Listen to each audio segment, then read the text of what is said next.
Welcome into Fantasy Baseball today on Thursday, December 26th. I am Frank Stampfl, joined by Chris Towers. Hope everybody is enjoying the holidays. Today on the show, we are handing out ADP lumps of coal. What does that mean? Overvalued players based on December ADP. And there's lots of news to catch up on. Chris, we did a bonus podcast on Sunday breaking down all of the first base movement and Jesus Luzardo to the Phillies. And since then, a lot has happened already. We got Sean Manaea back to the Mets. Walker Buehler signed with the Red Sox. The Texas Rangers are making some moves. So let's start there. Again, did a bonus podcast. If you want to check that out and hear about Christian Walker and Josh Naylor and Jesus Luzardo, all that stuff, make sure to check that out. It's in the podcast feed. It's on YouTube as well. We're also recording this on Monday, so hopefully not much else happens in the next couple days. Let's start with Sean Manaea. He is headed back to the New York Mets on a 3-year, $75 million deal, and the same deal that Nathan Eovaldi actually got with the Texas Rangers, which seems about fair. I think that makes sense. Manaea will be 33 years old on opening day and revitalize his career with the Mets last season. And, you know, we talked about this. It was reported multiple times. Manaea tried to emulate Chris Sale's mechanics, his delivery, and over his final 12 starts, he had a 3.09 ERA, a .85 whip, well over a strikeout per inning, 13.3% swinging strike rate. Chris, we've seen some flashes before, but Manaea has mostly been mediocre for his career. So how much are you buying what we saw down the stretch when considering drafting him in 2025? I think for the most part, you should treat him as if he is still a pretty mediocre pitcher. And look, his price reflects that, right? He's 183rd in ADP. Even if you're skeptical of what Sean Manaea did last season, I have no problem with that price. So I think he's fine there. I actually rank him a little higher than that ADP, but only about a round higher. So probably where he ends up after signing, it makes sense. You know, we've seen stretches of very good play from Sean Manaea, but I don't think it was ever really anything like this before, where there was a real seeming underlying skill change here. You know, it wasn't just like his slider played better. He actually changed his arm slot. Like you said, it changed the shape of his slider. It changed the velocity of his fastball. It made everything play up a little bit more. So I think it's reasonable to be optimistic about him, but I think it's also worth keeping in mind that, like, he actually had a higher strikeout rate in 2023 than he did in 2024. He had basically the same walk rate, home run rate, identical. So, you know, the underlying numbers for the season as a whole were fairly similar for Sean Manaea from 2023 to 2024, especially when you take into account the fact that it was an easier pitching environment in 2023 or 2024, excuse me. ERAs were lower league wide. So as good as he was over that last half of the season or so, I don't think you should buy that entirely. It's possible he's worth drafting just in case, but I think you draft Sean Manaea hoping for useful rotation filler. Mm-hmm. You mentioned these season-long numbers, similar to 2023, just in terms of some underlying stuff, but a 3.83 FIP, a 3.75 expected ERA. I think that's close to a fair projection for Sean Manaea entering 2025. Now, if you do buy into the change of the arm slot and, you know, what he did in that second half, then there is upside to be had. So if you buy that, then, you know, maybe Sean Manaea is a sleeper for you, whoever out there believes that. The ADP in December is 181.6. Chris, would you rather have Sean Manaea or Seth Lugo? That's an interesting one. Let me see what my rankings say. I have Lugo a little bit ahead, so that's fine. Yeah. Okay. What about Sean Manaea versus Taj Bradley? I'm going to say Manaea's ahead. Yeah. Okay. You know, again, I mentioned the ADP is 180-ish for Manaea. It just feels like he should be going about 20 picks earlier. You know, some names in the 160 to 165 range.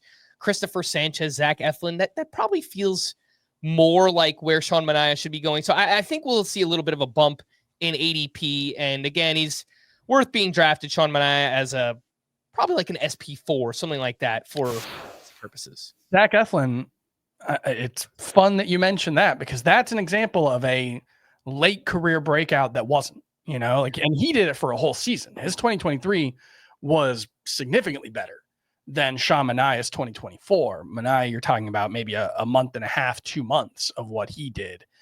And he came back down to earth in 2024 and ended up being not sustainable. So that's just something to keep in mind, that for what Sean Manaea did in the second half, it did look legitimate, right? More than a strikeout per inning. We love that. We love to see that. We love to see the changes that he made to his arm slot, all that. But there are a lot of reasons to think that, hey, the league might just catch up to it, right? Like, pitchers pitch better on the whole, the less familiar hitters are with them. This is something you see when pitchers change leagues, especially before there was more interleague play. Pitchers tended to do better when they switched leagues. And so it's entirely possible that what Sean Manaea did last year was for real and also not sustainable, which are, I think we tend to think of those two things as being different or being the same, I guess, sustainable and for real. But I think you can view them slightly differently. And that's what the risk would be with Sean Manaea. Mm-hmm. The Mets' updated rotation is Kodai Senga, Sean Manaea, Frankie Montas, Clay Holmes, David Peterson. They also have some other depth behind those names: Tyler McGill, Griffin Canning, who they signed, and Paul Blackburn. They also have a top pitching prospect, Brandon Sproat, who is waiting in the wings. I think this, pours a little bit of cold water on Brandon Sproat. I think he could make starts. Obviously, there's tons of injury risk with any rotation, but, just having Sean Manaea back, it takes one less rotation spot away from someone like Brandon Sproat. He will get a chance at some point. Yes. Whether that's in April or June is a different question. Yep. Let's talk about the Red Sox, who signed Walker Buehler to a 1-year, $21.05 million deal, the exact same amount as the qualifying offer, which the Dodgers opted not to give Walker Buehler, who takes a 1-year prove-it deal essentially here, looking to reestablish himself and get back to the market next offseason.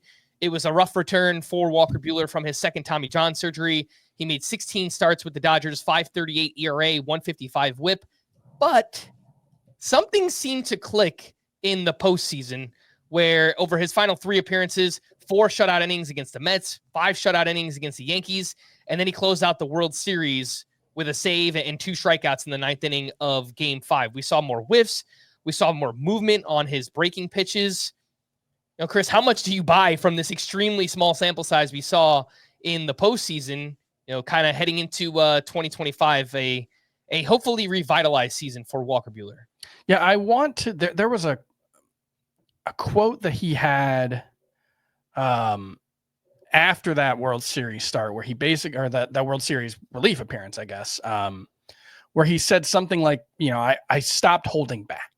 I just let it go, and any concerns that I had about, my ability to stay healthy, my ability to hold up, I just let it go because it was a World Series and it was a once in a lifetime opportunity to do that. So, how sustainable the changes that he made. Look, the velocity was up, the spin rate was way up. I believe the vertical approach angle was much more ideal. He was getting more rise on the fastball in those, those last 3 appearances, really, where he had 13 strikeouts to 4 walks over 10 innings of work. It was also 1 4-inning start where he threw 90 pitches, 1 5-inning start where he threw 76, and then a 16-pitch relief appearance to close out the World Series. So we're talking about a very, very small sample size. And not just that, a sample where in the postseason, especially the way a team like the Dodgers approaches it, is you give us as much as you have for as long as you have. And if you have to come out in the 3rd inning or 4th inning, we'll figure that out. And so that's the other thing to keep in mind is Walker Buehler airing it out in 76 pitches in the World Series may not prove sustainable. I tend to lean toward it will not prove sustainable. I think the chances of Walker Buehler being a high-end starting pitcher again for fantasy are pretty low. And I'll also point out that in 2022, before the injury, he was also not pitching up to his usual level. You can say he was hurt, but now we're talking about going back to 2021, really, the last time we saw Walker Buehler pitch at a high level. So I think there are a lot of reasons to be skeptical. The Red Sox did do a lot early on last season to get the most out of, guys like Cutter Crawford and Tanner Houck, but things kind of fell apart in the second half of the season for the Dodgers. I'm not sure exactly what the numbers were in the second half, but they were significantly worse as a team. And remember what they did. We talked a lot about it early on last season, but if you've forgotten, the Red Sox basically just spanned breaking balls in the first half of the season. And really they did it all season. It caught up to them. It's one of those things where we always say, well, just throw your best pitch more and you'll be a better pitcher. And yeah, that can work. It's hard to sustain that level of secondary leaning. The Red Sox, I think as a team, only threw their fastballs about 40% of the time. It was the lowest rate in baseball. And you'll get more whiffs that way. You also run the risk of giving up a lot more walks. It's harder to control those pitches, potentially giving up more home runs. And what you saw in the second half of the season was strikeout rate as a whole for the team went way down, 7.9 K per nine in the second half, 8.7 in the first half. Walk rate was higher, home run rates were higher. So it kind of fell apart. They needed more talent. I think it's an interesting roll of the dice, and I think Walker Buehler can also be an interesting roll of the dice for fantasy. It's just, it should be around the 250th pick, I would say. Yeah. And if you look at his NFBC ADP in December, it's 268. So right around names like Reese Olson, Ranger Suarez, Michael Wacha. Would you take Walker Buehler ahead of all of those three? Olson, Ranger Suarez, Michael Wacha? I think I would. Yeah. I think I would take the chance just because, look, any of those guys, the likeliest outcome is you're dropping them. At that point in the draft, maybe not in an NFBC 15 team league context where, those are 14th round picks or something like that becomes a little more difficult. But in a 12 team league, you should approach every single one of those guys as if the likeliest outcome is they're not on your team all season. So might as well see if what Walker Buehler did at the end of last season was for real. I will say, looking at my rankings, I have him one spot behind a guy who's going much later in drafts, but Bobby Miller. And it's kind of the same thing, right? At least with Walker Buehler, we have what he did in those 3 appearances to say, maybe he figured it out. Bobby Miller didn't even get to pitch in the postseason. He was that bad. I think I'd still rather take the chance on the 24-year-old or whatever Bobby Miller is. We're all in vacation mode, so I just typed Bobo Miller into search. He's 25. I'd rather take that flyer, even though I know the ADP gap is bigger. Yeah, I hear you on Bobby Miller, and still so young, had tons of upside entering last season, and it did not work out, mostly because of a shoulder injury. I think the one thing, the biggest difference is Walker Buehler has a job. Bobby Miller may not have a job. Yeah, Buehler is getting paid, 1-year deal. He's going to pitch for the Red Sox as long as he's healthy. Bobby Miller might open the season on AAA. Yeah, there's no doubt about that. For the Dodgers right now, it's Snell, Yamamoto, Glasnow, if healthy, Tony Gonsolin coming back, Dustin May, Shohei Ohtani when healthy. Do they bring back Clayton Kershaw? So, there's just more questions, I guess, involved with the Dodgers rotation. Speaking of which, the updated Red Sox rotation, Garrett Crochet, Tanner Houck, Walker Buehler, Brian Bayo, Cutter Crawford, with Lucas Giolito and Patrick Sandoval, more on him in a bit, set to return from injury mid-season. Eventually, yeah. Yeah. I think it's an okay rotation. There's upside there. They probably needed another established kind of ace up at the top, but it's interesting. Let's call it interesting for now for the Red Sox. Let's take a quick break. When we return, we'll talk about a bunch of moves that the Rangers went out and made. We'll do that right after this.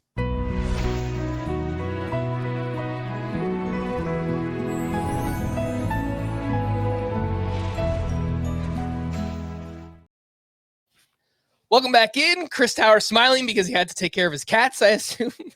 Yeah, she my older cat, because the younger one, she's a sweetheart. She's sleeping. The older one's been sleeping all day. Hasn't moved. We have these little heating pads in the apartment for them because it's super cold. They love them. They're very cozy. She sleeps all day. As soon as we start recording, she starts screaming to be let out of the room. And then I open the door and she's like, okay. and she doesn't leave. And it's like, make up your mind. I got places to be. She's like so unprofessional. It's like, Dad, I'm trying to sleep here. Why are you making all this noise? That's fair. That's fair. All right, let's talk about the Rangers, who went out and traded away Nathaniel Lowe to the Nationals in exchange for left-handed reliever Robert Garcia. And Lowe is 29 years old. He still has 2 more years of team control. He's coming off a solid season where he hit .265 with 16 home runs and a .762 OPS. It's a park end lineup downgrade for Nathaniel Lowe, but he's going to play. There's no doubt about that. He kind of feels like a boring corner infielder. But Chris, what do you think about the fit for Lowe in Washington? This is very weird to me because Nathaniel Lowe is a better baseball player than Jake Burger. And so it seemed like the Rangers picked Jake Burger over Nathaniel Lowe. But the way it worked out really is they took a lot of the money that they were going to spend on Nathaniel Lowe and they gave it to Joc Peterson. So I guess you can look at that and say it's probably a net upgrade for the team. Joc Peterson, very, very good against righties, as we saw last year. Will play a little bit of first base. Maybe we'll play a little bit of outfield. He didn't at all last season, but maybe the Rangers will be a little more flexible with him. But that's where it makes a little more sense because, look, Nathaniel Lowe's a better base runner, a better defender, and on the whole, probably a better hitter, although Jake Burger is a better power hitter. And that's something that the Rangers talked about. They wanted more power up and down the lineup and better performance against fastballs. They apparently really struggled with fastballs last season as a team. And that was a big part of why they went out and got Jake Burger and Joc Peterson. So you look at it as a whole and you can start to make sense of it. But I don't know. I thought this was kind of a silly move for them. Nathaniel Lowe, look, we know 2022 is not going to happen again. He dramatically changed his approach at the plate, became a much more aggressive hitter, and it worked out for him that season. He hit for career high power, 27 home runs, 302 batting average, career high as well. Every other season, he's basically been between 262 and 265 batting average, between like a 12.2 and a 12.5% walk rate. And I think between 16 and 18 home runs, he's been like a metronome in terms of consistency outside of 2022. And that's probably what you should expect in 2024. And what that comes out to in fantasy, yeah, it's just a corner infielder. I think he's okay. I think maybe a little underrated, but clear limitations to the power make it hard to buy in on him as anything more than a lower end corner infielder. Yep. The NFBC ADP in December for Nathaniel Lowe is 248. He's the 20th first baseman off the board. Chris, would you rather have Lowe or Michael Busch? I guess I would rather have Michael Busch. There's probably a little more power there, so I'll chase that.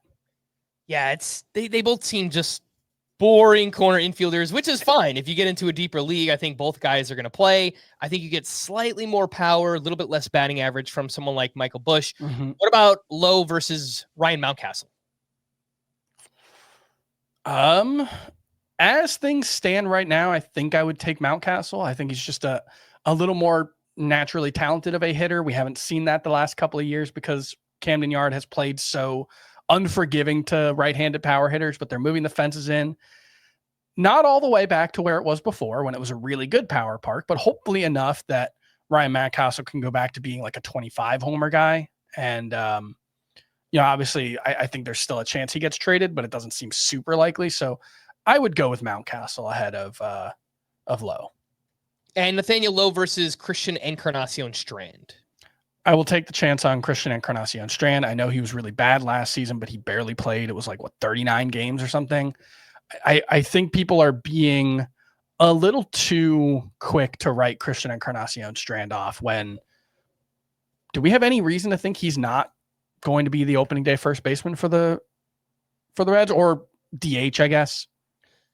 I don't see any reason why he wouldn't. I think he's going to play. I think maybe some people have some questions. How does he bounce back from injury? It was, I believe, wrist surgery. He did play in the Arizona Fall League. So there are some questions there. I think there's a lower floor too, where if he just doesn't perform, he's back in the minors.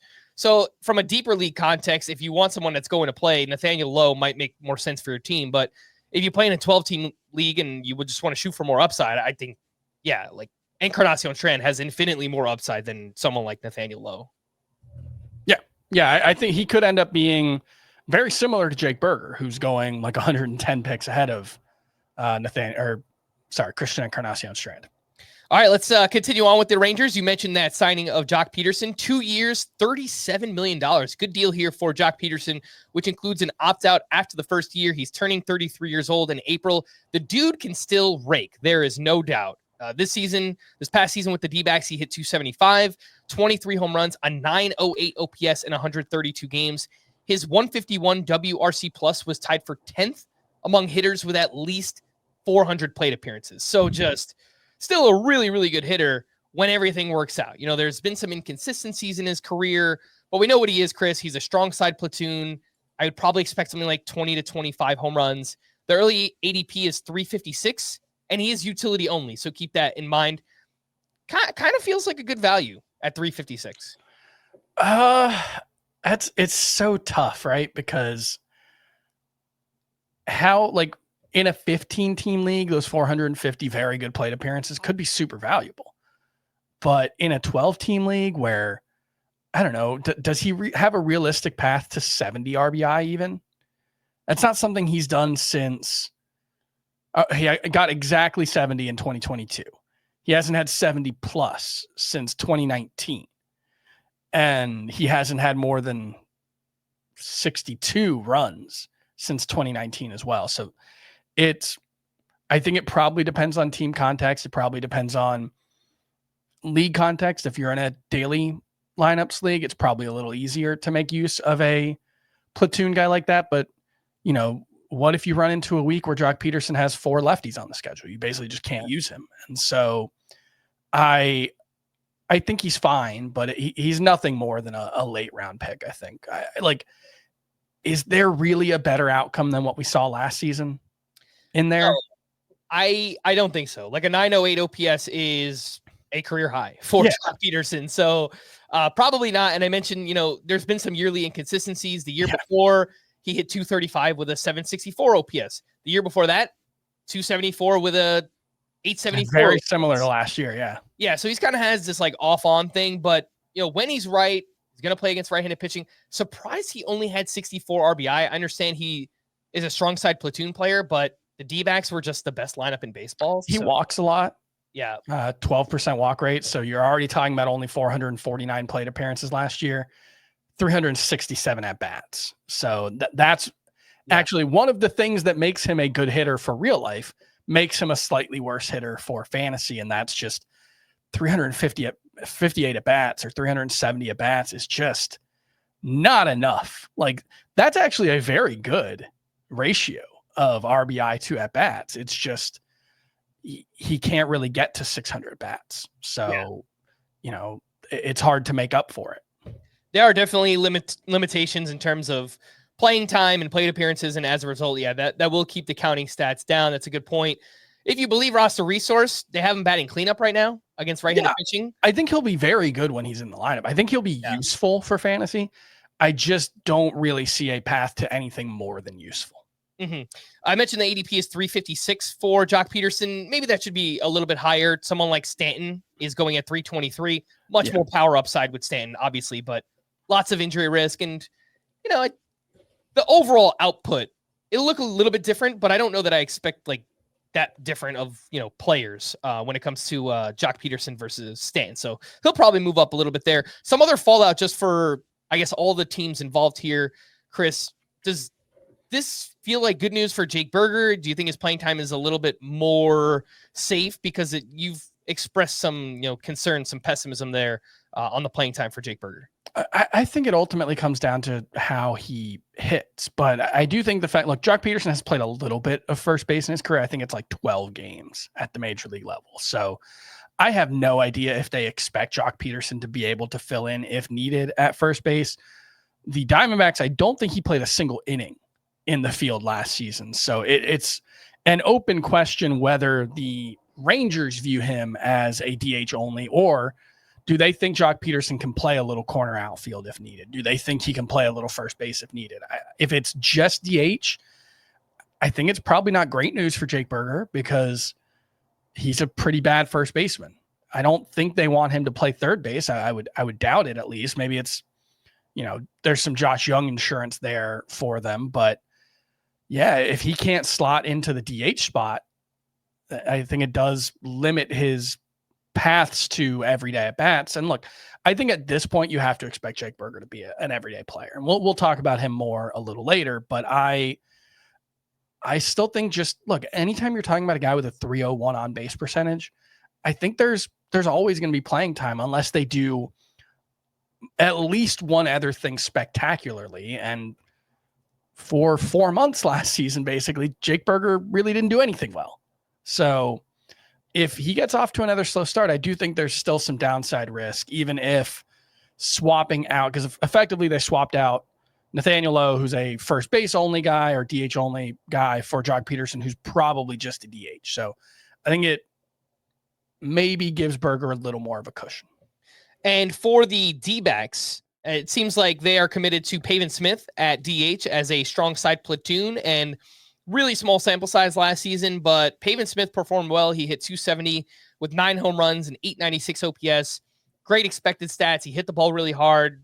Great barrel rate. He also crushed in the minor league. So assuming the D-backs don't make another move for a DH, Pavin Smith in NL only leagues, really deep mixed leagues, I think maybe could have some value as a streamer in those formats as well. I do want to mention, maybe this is more me trying to speak it into existence.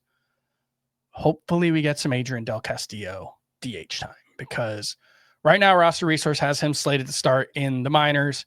He more than held his own at the major league level last season. There was some unsustainability to it. He struck out a lot, but he made a lot of contact at AAA last season, hit for a lot of power. He's catcher eligible. I would love to see Adrian Del Castillo be the other side of that platoon. Mm-hmm. Well, he's a lefty as well, right? Is he? That makes sense, I guess. Yeah, he's a lefty bat. So is Pavin Smith. There is a chance. I mean, it could just be a battle in spring training, or if Pavin Smith just falls flat on his face early, maybe Del Castillo gets a shot. The only thing is, I'm not much of a believer in Pavin Smith personally, but I know there are people who think he's pretty good. I know that their management already came out, or front office came out and said that they want Del Castillo to be a catcher. They don't want him to be a DH. So take that for whatever it's worth. But yeah, the bat did look pretty interesting in a small sample size for both of these guys, Pavin Smith and Del Castillo. We'll see if either one can take that opportunity and run with it. Some smaller moves recently. We'll quickly run through some. The Phillies signed Max Kepler to a 1-year, $10 million deal. He'll be 32 years old on opening day. Took a step back last season, but was very strong in 2023. Chris, do you see any deep league value here for Max Kepler? It's a very good park. He showed really, really strong skills in 2023, especially. Gave a lot of that back in 2024. It's hard to know how much of that was just 2023 wasn't for real, how much of it was he was just never healthy in 2024, which I think is part of the problem, but is also part of the problem with Max Kepler writ large. But yeah, you look at the expected home runs, it would have been over the last 3 seasons, 12, 29, and 12 in Philadelphia compared to 8, 21, and 7 in Minnesota. That's a significant difference. So I do think Max Kepler has 25 homer upside. It's a very good lineup. It sounds like he's going to play pretty regularly. Maybe not every single day, but I think ideally they don't view him as like a Brandon Marsh where we can't play him against lefties. So that's something that, if he's healthy and gets off to a strong start, I think Max Kepler could be in line for decent playing time. He's a decent late round pick. How would you rank the 3 kind of platoon bats here that we talked about? Kepler, Pavin Smith, and Joc Peterson. Peterson, Kepler, Pavin Smith. The Nationals signed Mike Soroka to a 1-year, $9 million deal, and they plan to use him as a starter. He got off to a terrible start with the White Sox last season, but changed his pitch mix in mid-May. He focused more on the fastball and the slider after that. And over his final 16 appearances, 2.75 ERA, 122 WHIP, 15 K per 9, 5 walks per 9. But it was kind of interesting, Chris. What do you think about Mike Soroka here? Mike Soroka was kind of bonkers in the what was it? The final 14 or 16 games you said? Yeah. 39% strikeout rate over his final 7 or 16 games. Now, That was, I think, almost entirely as a reliever, but almost entirely as a multi-inning reliever. There were only, I think, five outings where he pitched an inning or fewer, a bunch where he went 2, 3, or 4. Control was not great, but like you mentioned, there were some pitch mix changes. He was going more four-seam fastball, less sinker, more sliders, was getting big whiff rates with them.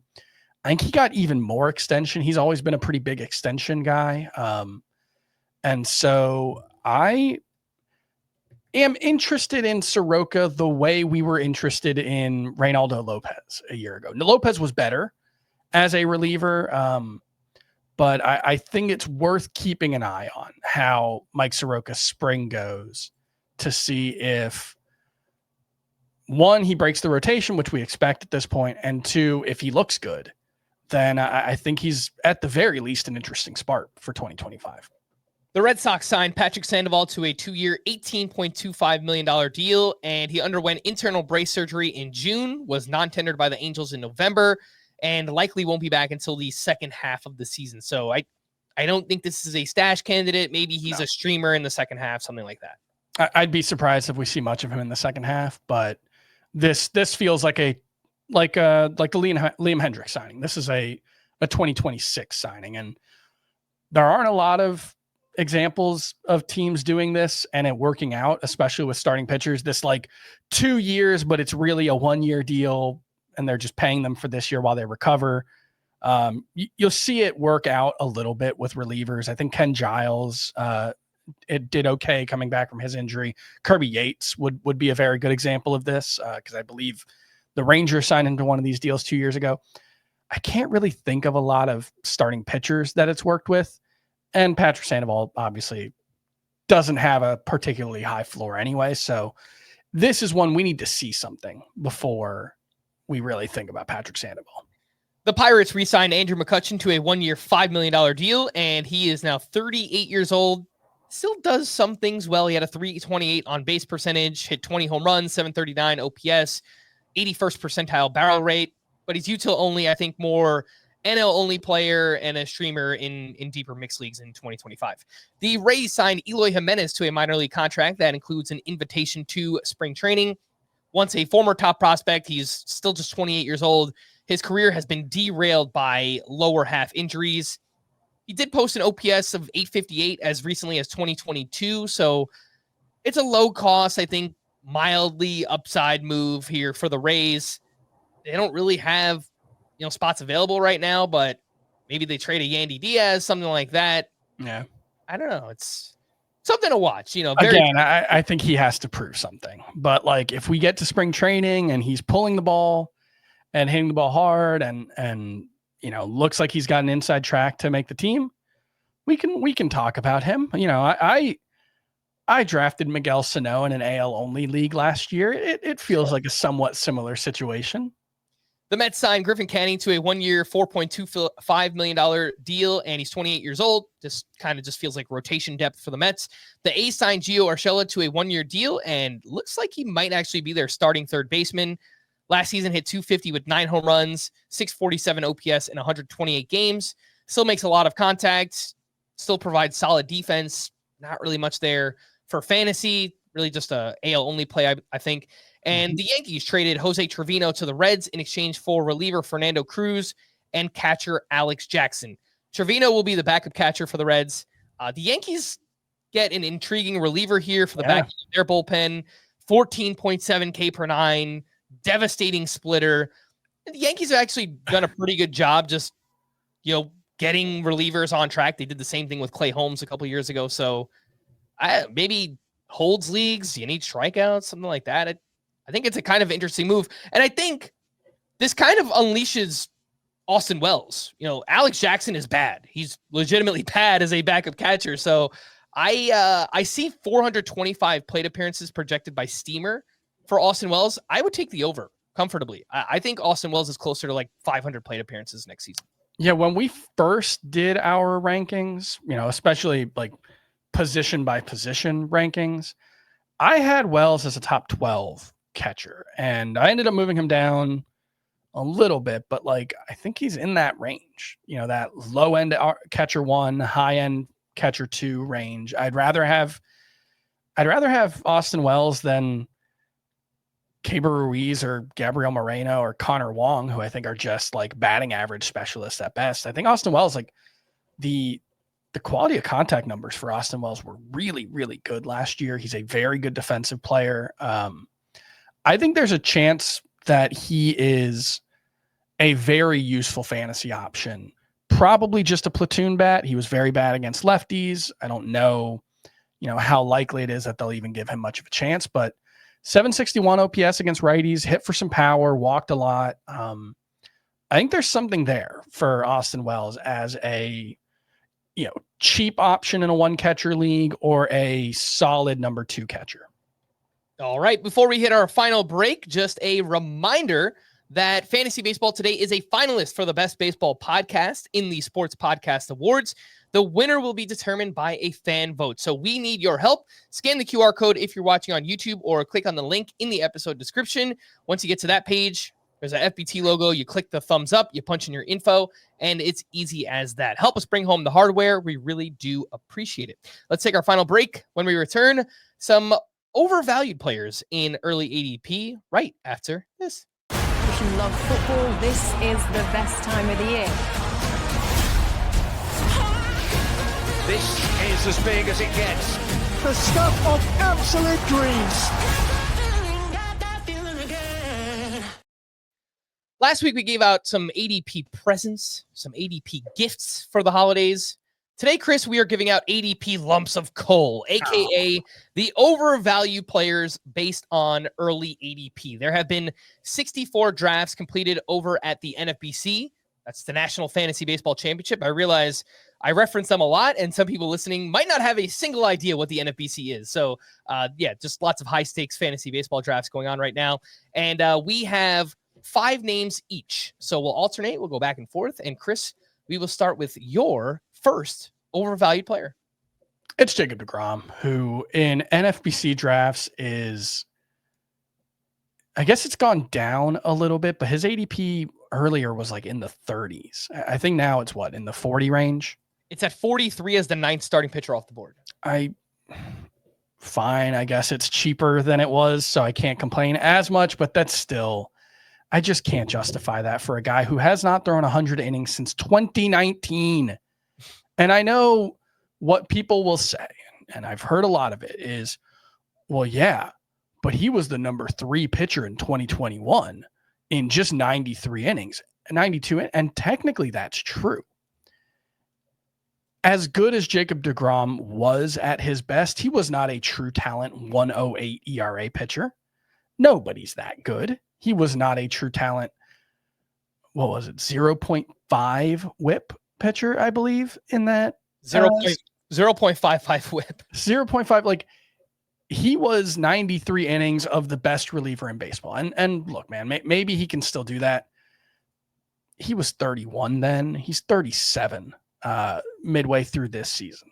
Like, that's asking so much. Like, you can look at it and say, well, we were saying a lot of the same things about Tyler Glasnow last year, and it worked out okay. He was the number 20 starting pitcher in 130 innings, I think, 134 innings, which was a career high for him. Would be Jacob deGrom's highest since 2019. Now, the assumption is Jacob deGrom's a better pitcher than Tyler Glasnow. I don't know. Like, I hope so. We really have not seen him pitch. Like, this is just, I get it. And there will be times when, especially in April, when Jacob deGrom is on the mound and he's striking out 11 in 6 innings in his first start and giving up 2 hits, and it'll feel dumb to have been out on Jacob deGrom.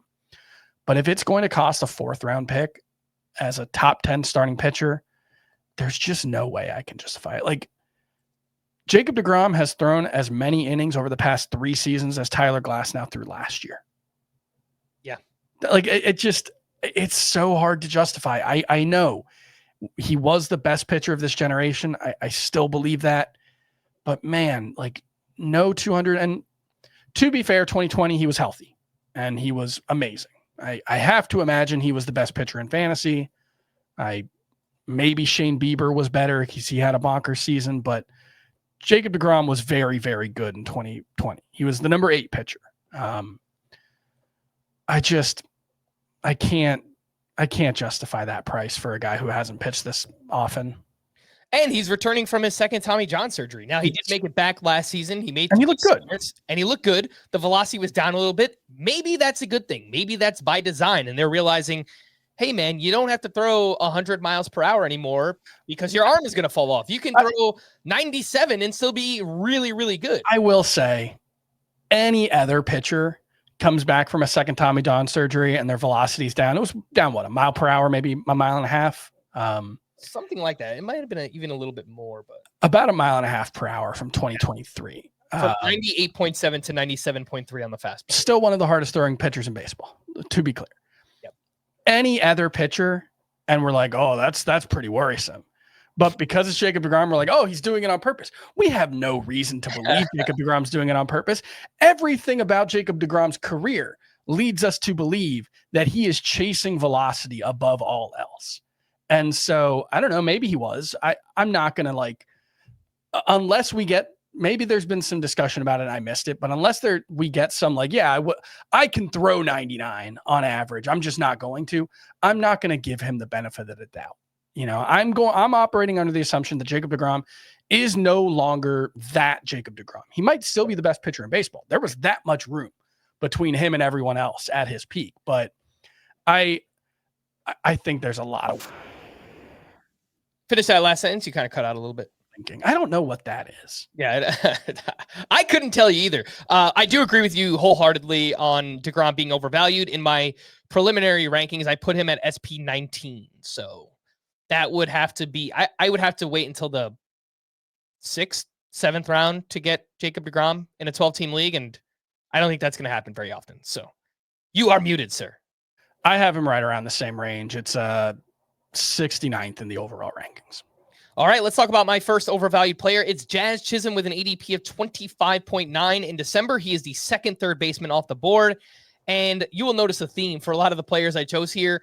I think a lot of people are dreaming on upside for these players that I chose, and I get it. Jazz in 46 games with the Yankees hit 273, 11 home runs, 18 steals. His 150-game pace, 35 homers, 58 steals. That would be amazing and worth a first-round pick, there's no doubt.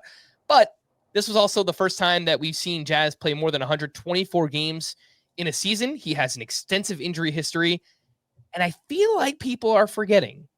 He suffered a sprained UCL in his left elbow in August, and after he returned, he didn't hit well in the regular season, late August on. He didn't hit well in the postseason. Now, he still had 2 homers and 6 steals. That's what we remember. Okay, he made some things happen in the playoffs, but he hit 182 with a 559 OPS. So I feel like there should be a little bit more risk baked in here. Maybe a 3-4 turn pick, a 4th round pick, something like that. But for Jazz to be, more like the 2-3 turn going ahead of Austin Riley, Rafael Devers, and Manny Machado seems a little rich. I have him exactly at 26. He's my number 2 third baseman. I totally get it. And I did a poll either at the end of the season or beginning of the off season where I asked on Twitter, is it overstating it to say Jazz Chisholm has number 2 third baseman upside? And most people said yes. Most people said that was overstating it. And then we get to drafts and people are drafting Jazz Chisholm that way. So that's kind of funny. He was also the number 2 third baseman last season. It was partially, I think it was because a couple of players who were third base eligible are no longer. I think Vladimir Guerrero was one of them. But among third base eligible players, Jazz Chisholm was the number 2 player for 2024. And there's a chance he gets second base eligibility, which would certainly help because then you're not comparing him to Austin Riley and Rafael Devers and Manny Machado. You're comparing him to, Jose Altuve and, Marcus Semien and Ozzie Albies, who are good players, but are going at least a couple, and in some of those cases, several rounds later than the third baseman. So I'm not saying you should count on Jazz Chisholm to get second base eligibility, but, we could get to a point this spring where it looks very likely. in which case I think this is going to seem like a discount. And just what he did with the Yankees, I don't think you can expect a 35 homer, 60 steal pace, obviously, but 25 to 30, 40 to 50, the way they let him run, it's possible. Yeah, the upside is there for sure. There's no doubt about that. I think people have probably learned this by now. When I draft top 3-4 round picks, I'm trying to draft as safe as possible and just kind of build out that foundation. I think there's a little bit too much risk for me personally taking Jazz somewhere at like the 2-3 turn. That's Chris, totally reasonable. Back to you for another overvalued player. Well, let's just stick with the theme. It's another guy coming back from Tommy John surgery. It's Felix Bautista, who is being drafted as the number 7 RP, as a top 6 pick for fantasy. And look, the last time we saw him, he was the best closer in fantasy. He was arguably on a per inning basis the best pitcher in baseball. 148 ERA, 16.2 K per 9. He had 110 strikeouts in 61 innings. It was totally bonkers. And I think there's a decent chance he comes back and he's just that guy again, but it's not at all a guarantee. And it's worth being clear that Felix Bautista was very good in 2022, but it wasn't quite at that same level, right? The strikeout rate was significantly lower. ERA was a little higher. Peripherals weren't quite as good. Still a very good pitcher, but it's being drafted as if he's that guy still. We have not seen this guy throw a single pitch coming back from Tommy John surgery. It's reasonable to assume that guys will be who they were before the injury, but it's not at all a guarantee. I mean, you look at someone we talked about in the most recent episode, Max Meyer, who came back from Tommy John surgery, similar timetable where I think he had it at the end of the previous season, had plenty of time, the whole offseason he was healthy, came back and just wasn't the same guy. Shane Baz, another one where, and I'm trying to focus on because we had Walker Buehler last year who also was a disaster. Maybe it's different because he's a reliever. I'm trying to focus on guys who came back from their first Tommy John surgery and Baz and Meyer, but you can't just assume the explosiveness will be there. And I that's what we're doing. If he comes out in spring training and looks like himself, all right, that's fine. But this is way too rich a price to pay for a guy we have not seen come back from the injury. Yeah, and he did have a few minor procedures since having Tommy John surgery. In February of last year, he had right elbow debridement and an ulnar nerve transposition. So they clean up some scar tissue. They moved the ulnar nerve so it would not be compressed. Those are added risk factors here for Felix Bautista. He's still ready, expected to be ready for spring training. I mean, there was some talk about him pitching at the end of last season. The Orioles shut it down, but he was pitching off to the side at least. If you look at just relief pitcher ADP, Raisel Iglesias is going just behind him. I think that's a very easy. I would take Iglesias ahead of Felix Bautista. He's, so proven. He feels like a safe closer as safe lower ceiling. Yep. For me, Chris, the next names in ADP, there's all kind of questions about. There's questions about all of them. It's like Andres Munoz, another electric arm. There's big upside there, but the Mariners just never seem to just fully turn over the closer role to him. So I think the upside is kind of capped. Robert Suarez had a bad second half, a questionable second half. And then Yohan Duran, he took a little bit of a step back, some of the underlying skills and similar questions with the Twins. Do they just unleash him and let him be the closer? So I agree with some concern with Felix Bautista, but I think that next kind of tier of ADP, that there are questions with all those guys as well. I have those 3 guys ahead of Felix Bautista for now. I think those are the only ones in 80 because I assume Mason Miller's going ahead of him. And Ryan Helsley also. We'll see where he ends up pitching, but I can't imagine he's not going to be a closer. So he feels like it does feel, I think that's a fair point where it does feel like there might be just a drop off there. But the problem is he's going around. Felix Bautista is going around ahead of those guys, except for Raisel Iglesias.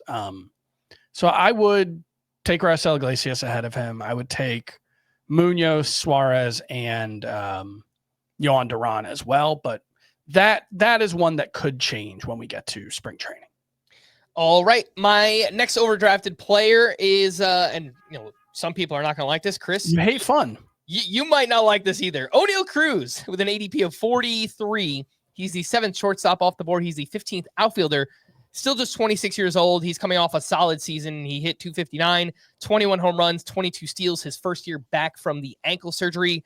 We haven't really seen that upside yet. This 30-30 upside. We know that he hits the ball as hard as anybody and as far as anybody. Oneil Cruz's ADP last offseason was 64. It's jumped up 21 spots, which I just don't really understand. There's still major questions here. A 30% strikeout rate. Don't know if he can hit lefties. He, for his career, has a 40% strikeout rate against left-handed pitching.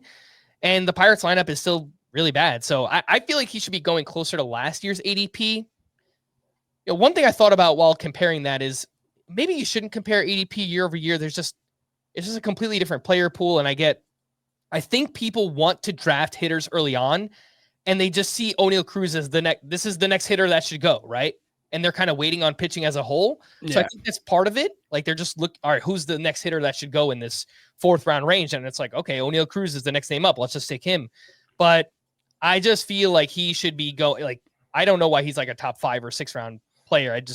We haven't seen it. We haven't seen anything close to it yet. So we did see it a little bit in the second half. He ran a lot more once, especially I feel like it was like right around when he got switched to outfield.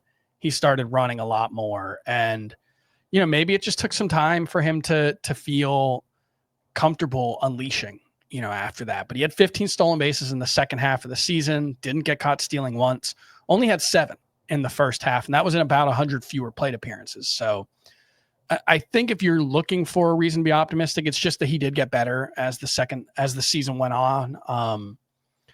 I don't know. I rank him right around this price, so I don't really have a problem with it, but I also don't have a strong feeling about it. And I don't think in the 3 drafts I've done so far, I've drafted him. I've actually not drafted Jess Chisholm in the 3 drafts we've done, even though I ranked them both right around ADP. So there are guys ranked being drafted later who I have ranked ahead. Specifically Jose Altuve. I think we're all higher on than the consensus. I think Michael Harris is going a little bit behind Oneil Cruz. I would rather have him. I think there's a safer ceiling there as well. So I don't mind Oneil Cruz's price. It's just he's not a high priority for me. Mm-hmm. And again, I just think that's the point in the hitter pool where things kind of drop off. So I could see myself starting a lot of drafts, 3 hitters. And then, once we get to the 4th round, if I don't really like the hitter pool left, like, all right, let's start to build up that pitching depth, rounds 4, 5, 6, something like that in the middle rounds. But yeah, to me, Oneil Cruz at pick 43 is a little bit too early. Chris, we have about like 10, 15 minutes left. So let's try and move a little bit quicker through some of these final ones. Who is next up for you overvalued by early ADP? Roki Sasaki. And I've talked a lot about what my issues with Roki Sasaki are, so we don't have to get too deep into it, but it's kind of similar to Jacob deGrom and Felix Bautista. A lot of the things with pitcher is just, we know all pitchers have a lot of risk, and why take on more? And Roki Sasaki, incredibly talented player. I think he's the best pitcher who has not pitched in Major League Baseball yet in the world. Velocity was down about 2 miles per hour last season. He's dealt with arm and upper body injuries over the past couple of years, only 33 starts the past 2 years. I think he'll be very good in Major League Baseball, but we haven't seen that yet. So it's just, this is being drafted at his ceiling, right? Like, never thrown 130 innings in a season. Well, Tyler Glasnow was the number at 20 SP in 134 innings last season. So maybe that's a reasonable expectation for Roki Sasaki, but then you're not baking in the downside risk, which is that, 1, he doesn't adjust to the game as well as we'd hope and gets off to a slow start or struggles. 2, he just doesn't stay healthy, which is a very real possibility given his history. And 2, that he's just not as good as we think he is, at least not right away, given the velocity drop that we saw last season. So I just think it's too aggressive for a guy who hasn't pitched in the majors and has injury risk. That ADP for Sasaki in December is 75.4, the 19th starting pitcher off the board. Chris, where are the preliminary ranks for Sasaki ahead of his signing, which, is expected in mid-January? It's going to be around 90. So I would rather have I think Max Fried is super undervalued right now. I think we talked about that on the Presence show, but I'd rather have him. I would rather have Bailey Ober. I would rather have Logan Webb is going way later. I'd rather have him. So yeah, there's a handful of pitchers I would rather have than Roki Sasaki. All right, next up for me, and I don't know how this happened, and it hurts my soul to say. Earlier in the offseason, I talked about how excited I was about this player, and I was thinking maybe he'll be my my Valentine's Day or the player I love for 2025. Nope. Lawrence Butler. The ADP is 72.1. He is the 18th outfielder off the board, and my preliminary ranks, I have him, outfielder 24. And even that I thought was really aggressive. I like what he did this past season. 22 home runs, 18 steals in 125 games. His first full season, solid expected stats, strong exit velocities. He's hit lefties so far. It's a park upgrade going from Oco to Sacramento. But this is pretty rich. I mean, he's going ahead of Teoscar Hernandez, who we don't know as of now. Yeah, we don't know where he's going to play. He'll move on. But Brenton Doyle, Seiya Suzuki, Luis Robert, Brian Reynolds, Anthony Santander. These are all players who, look, Doyle's only done it one season. I get that. But Luis Robert, we've seen. Look, Doyle's only done it one season. Lawrence Butler hasn't done it for a full season yet. Like, he was great last year for 3 months, 4 months. Like, I get the excitement, but here's another argument against him. Would you like to know what his ADP was in 22 October drafts on NFBC? Outside the top 100. 107. What changed in the last 2 months? I'll tell you what, Steamer projections came out. Yeah. And Steamer projects Lawrence Butler 253, which is okay. That's fine. 27 home runs, 90 runs scored, 21 steals with a 759 OPS. He currently grades out as the 17th outfielder in Steamer projections. So I think that has a lot to do with it. And look, there's other people in the industry that are excited about Lawrence Butler. I'm excited. What this kind of reminds me of, Chris, is I really liked Bobby Miller last offseason, but I just don't think that I was baking in enough risk where I was ranking him and my excitement for him. And it was right around this ADP. He was like a top 75 pick. It's completely different. I get it. That's a pitcher. There's more risk with pitchers. I get that. But Lawrence Butler is also a young player. He's not all that proven. I like him, but this is rich, man. I mean, look, this is rich. Not all that proven. You're overselling it. He had a 1210 OPS in July. He had an 886 OPS in August. He had a 739 OPS in September. Don't take the decline as my argument. That's not it. I don't care about the direction. But it is worth pointing out that he only played 2 months at this level. He was a total non-factor until July. He had that bonkers July. Remember, he had a 10 RBI game, I think. Sounds right. Drove in 27 runs, 10 homers, 4 steals, really good in August as well. We have 2 months that were going on. Like, if you're wondering who this year's Nolan Jones is, Lawrence Butler's probably our best candidate. That's evil, man. Why I'm not like I think he's fun. I'm rooting for him. I get it. I like the underlying numbers are very good. Like there's not a lot about it that says fluke, except that it's a guy who's only done it for 2 months. Like that's a really, really high price to pay. And like one thing I wrote about in my outfield state of the position preview back in October at this point was the position is much healthier than it has been. Last year, we had to push guys like Josh Lowe and Nolan Jones up our draft boards, despite knowing, hey, they didn't do it for very long. There were some real risks in their sample size. We had to push them up because the position was bad. And what I liked about the position in 2025, looking ahead, was Brenton Doyle was like the 90th pick, not a top 70 guy. Mm-hmm. And so you're not taking on as much risk. And we're just not doing that with Lawrence Butler. We're just treating it like what he did for, let's say, 3 months was legitimate. And that's really, really risky, man. And this is something that might totally just be unique to NFBC. Once we get CBS, Yahoo, ESPN, ADP, maybe Lawrence Butler is outside the top 100, outside the top 120. And if that's the case, I'll say, let's that's jump fine. in. We'll draft him at that. Absolutely. And hope he can go 2020. But, to expect him to go 27, 20. And I've got him 82nd, which felt a little aggressive. Yeah. I like the player, but 72 ADP as the 18th outfielder, I think is going to be a little bit too rich for me. All right, Chris, you have two other names here. Give me both. Just lump them together. You got Lane Thomas and Jake Burger. Yeah, Lane Thomas and Jake Burger. Jake Burger, I waffled on. I wrote about him last week as a bad ADP value.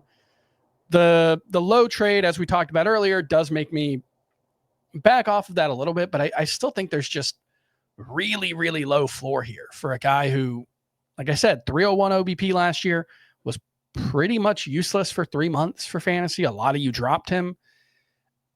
He's a super streaky hitter, and maybe he just stays hot the whole year like he did the year before, and he's a really good pick. But I can't make sense of his 123rd overall ADP right now. And then Lane Thomas, I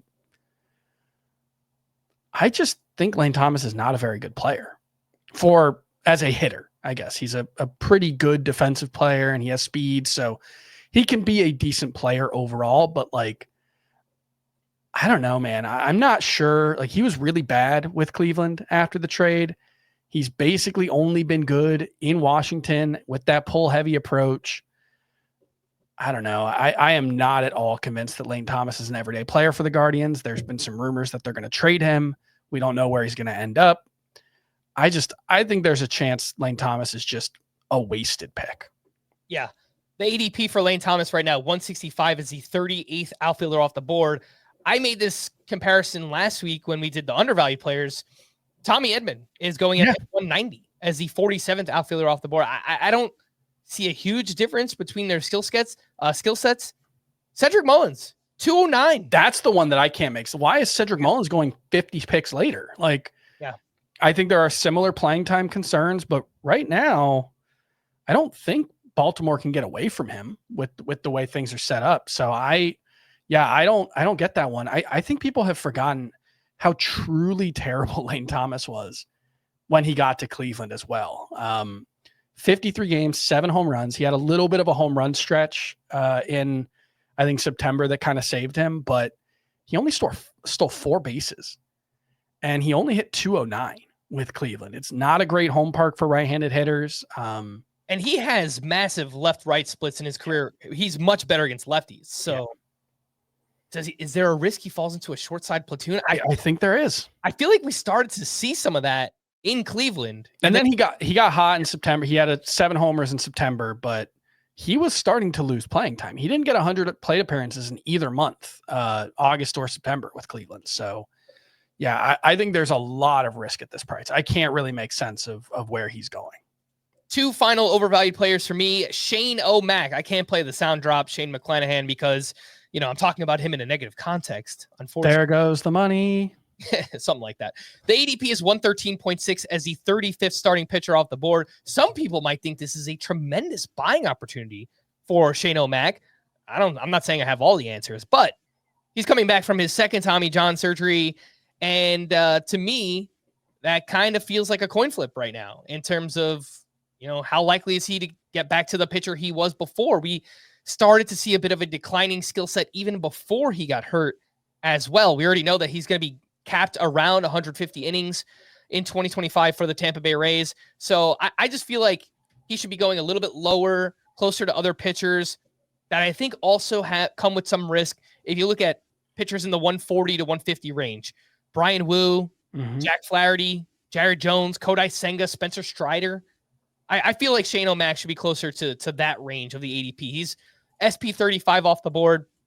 I haven't ranked that deep into my starting pitchers yet, but I can say confidently he will be outside of my top 40 starting pitchers. And I do want to point out the ERAs were always pretty good, but McClanahan's xERA in 3 seasons, 457, 279, 410.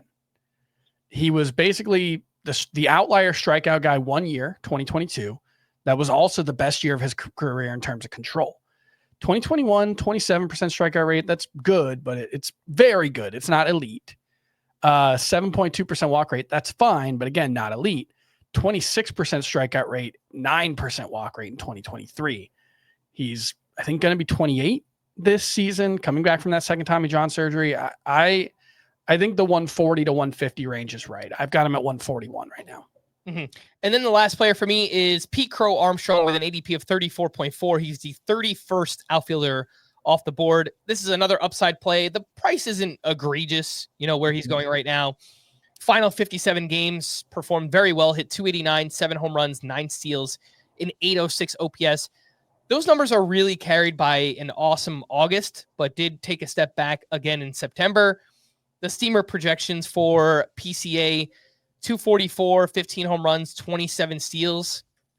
I'm going to go back to it. I don't think that's that much different than Tommy Edman, who's going 60 picks later in ADP. Now, the upside, I think, is much higher. Like, if everything clicks for Crow Armstrong, can he approach 20 home runs with 40-plus steals?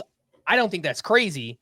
I'm just not expecting anything close to that. So higher upside for someone like Edman, maybe even a lower floor, but it feels like maybe Edman should be a little bit higher and PCA should be a little bit lower. So. Yeah, 133 games between AAA and AA. He had 25 homers, 47 stolen bases. So I get the upside argument, but it was weird because it was always like, yeah, he's hitting really well in the minors. Why don't people like him as a hitting prospect? Because it was always like Pete Crow Armstrong is the best defensive outfield prospect in baseball. That's what everybody's been saying for years.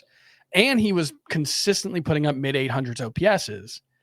And that kind of sounded like it should have been a top 5 prospect. But there were a lot of questions about the hit. And we saw that early on last year. Really, outside of August, he was pretty bad as a hitter. So I like Pete Crow Armstrong. I think he's a decent bet. But I do have him about 150. So I agree with you. It's just a little high. All right. I think that pretty much covers it. We had 10 overvalued players there. There's so much news to cover as well.